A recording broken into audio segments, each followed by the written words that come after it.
What's up, guys? In today's video I am going to be cutting out all of this rust in this wheel arch and putting on a patch panel.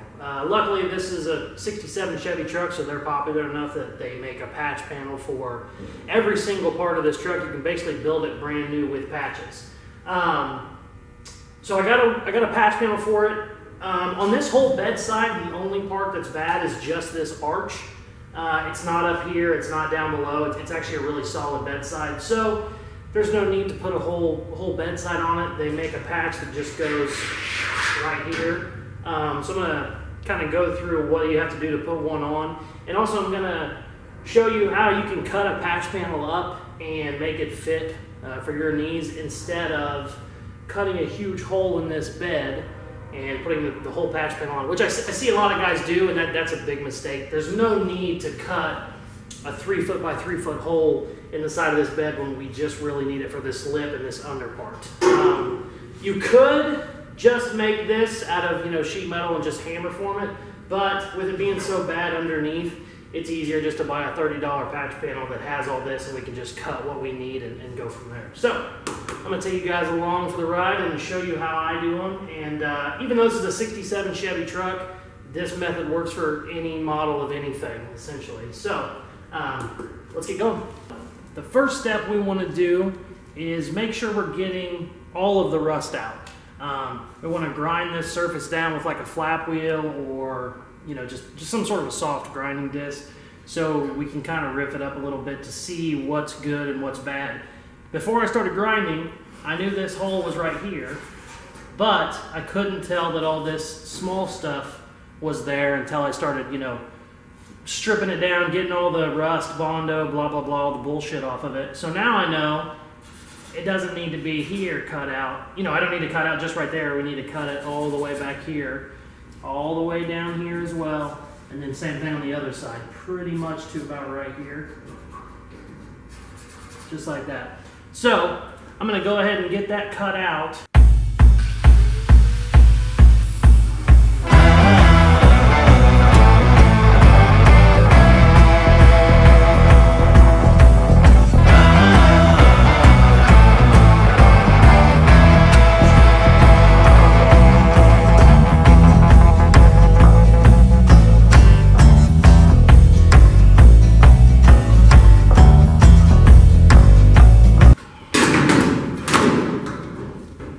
There's what I'm talking about with the patch panels where people make a mistake. See how big this cut would have been? I mean, we could just warp the whole bedside doing this. The owner wants the original look, the original kind of patina. So not only would I never use this whole thing, I'm trying to keep down as much as I can so that they can kind of save some of their look. So what I'm going to do now, I'm going to cut this big, and then I'll kind of fine tune it into what I need. But I know right off the bat I don't need that to there, and then probably just this lip is what I'm going to use. And probably get rid of this here too. So let's get rid of all that, then we can kind of start fitting it to our bed.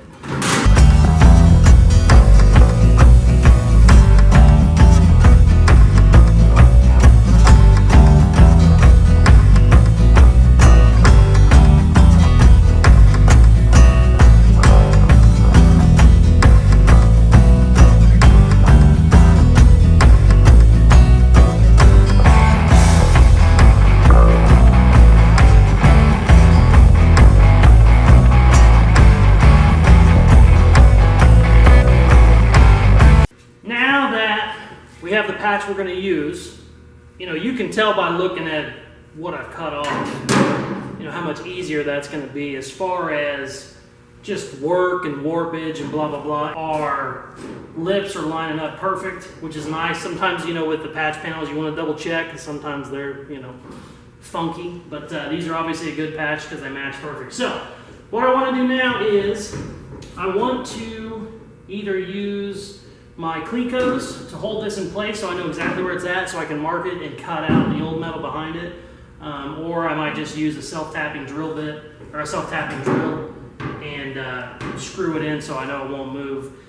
You can kind of hold it up and mark it with a marker and then cut it out, but it's real easy for it to move in, and then you just make it a hole you can't fill. So I always like to get it secure. You know, you can use a clamp, but in reality, just stick a screw in it or a cleco. It's a lot easier. So that's what I'm gonna do now.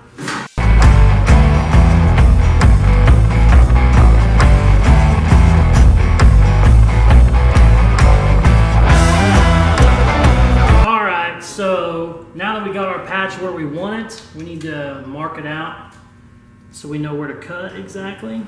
And we need to find a marker that actually works. And I'm going to show you something real quick. I'm going to mark it out with a permanent marker first. And then I'm going to scribe it with just a sharp anything. Hell, you can use a screwdriver if you want to.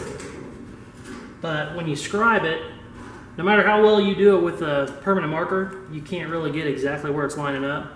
So you can use a scribe, get in there and actually scratch it.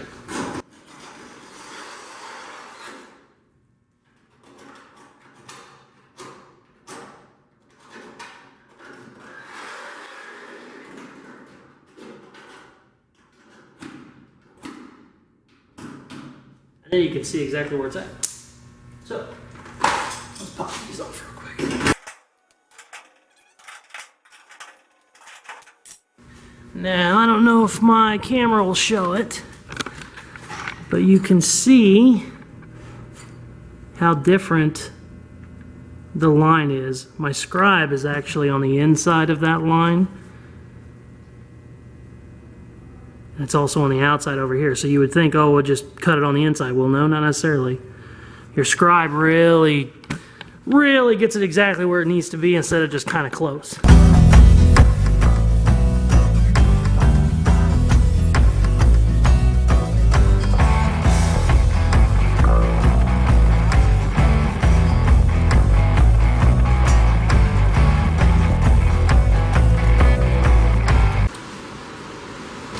Fitting where I want it.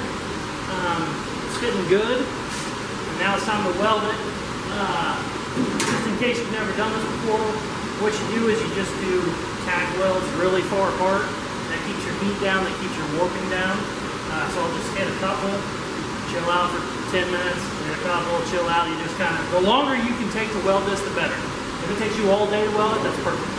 Unless you have a TIG welder where you can control your heat a lot, if you're using a MIG, just take your time.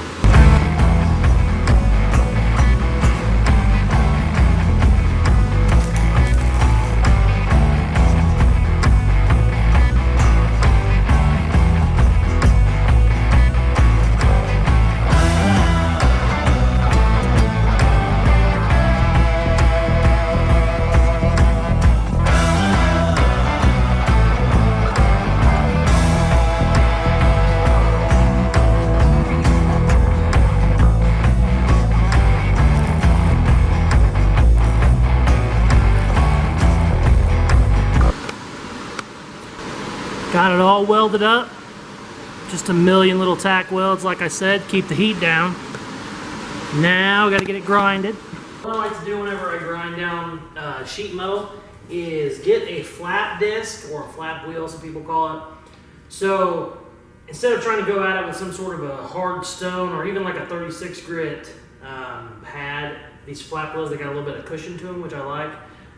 So, go in there with that, and then I always tell people you can actually do as much damage with a grinder as you can a welder, so you really want to kind of take your time, and if you feel like you're getting too aggressive with it, kind of just feel around a little bit. You know, here's my weld, here's what I'm grinding. If I start feeling it and I'm feeling heat up here, I need to just shut it down for a little bit, because I don't want to warp everything all to hell. So, let's get this ground.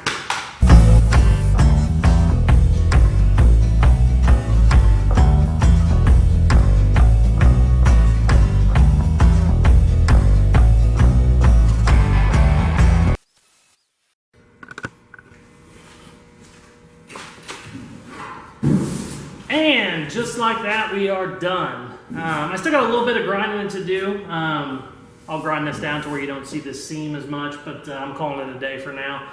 This is, you know, pretty much how you would do it if you had any problems. And like I said, probably 10 times in this video, I just wanted to show you, you don't have to use the whole patch panel if you don't need to.